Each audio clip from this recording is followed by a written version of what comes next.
Good morning everyone. এই ব্লগটা প্রায় এক সপ্তাহ আগেকার। আজকে ভয়েস ওভার দিয়ে শেয়ার করছি। প্রায় দুপুরবেলা বেরিয়ে পড়েছিলাম, কোথায় যাচ্ছি সেটা দেখার জন্য। আর কিছুক্ষণ ওয়েট করতে হবে তোমাদের। যারা আমাকে চেনো না তাদের জন্য বলে দিই, হাই, আমি মন।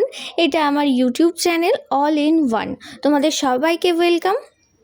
জীবনে এমন অনেক পরিস্থিতি আসে যেগুলো আমরা হয়তো কোনোদিন ভাবতেও পারি না। যাদের ছাড়া কোনোদিন থাকতে পারবো না ভেবেছিলাম, তাদের ছাড়াও থাকতে হয়। আবার নিজেদের সব থেকে পছন্দের কিছু কাজও ত্যাগের খাতায় চলে যায়। আজকেও তেমনই একটা দিন।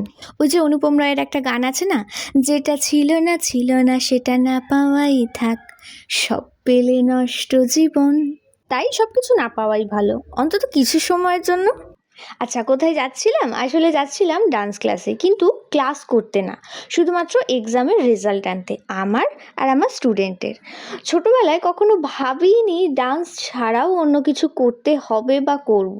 বাট ওই যে পরিস্থিতি আমাদের অনেক কিছু শেখায়। সেই আমি নাচ ছাড়া কিচ্ছু চিনতাম না। এই নাচের জন্য কতবার অফিসের সিনিয়রদের সাথে ঝগড়া করে ছুটি অ্যাপ্লাই করেছি।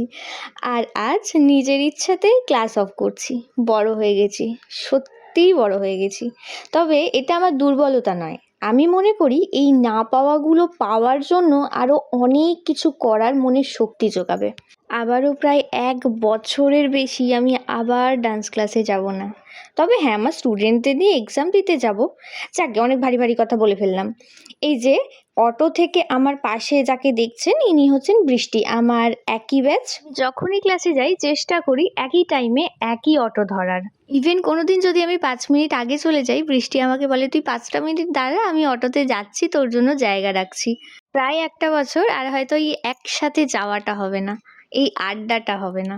এখানে রেজাল্টের কথা হচ্ছিল, কত কি নাম্বার পেয়েছে। ওর রেজাল্ট শুনে আই এম তো পুরো অবাক। ক্লাসে পৌঁছে দেখি অন্য ব্যাচ চলছিল, তাই আমরা বাইরে ওয়েট করছিলাম। এটা শিল্পাদি, অনেক দিন পর শিল্পাদির সাথে দেখা, তাই অনেক গল্প জমেছিল। আমরা ততক্ষণ গল্প শেষ করে নিই, তুমি কিন্তু লাইক করে যেও। বাই।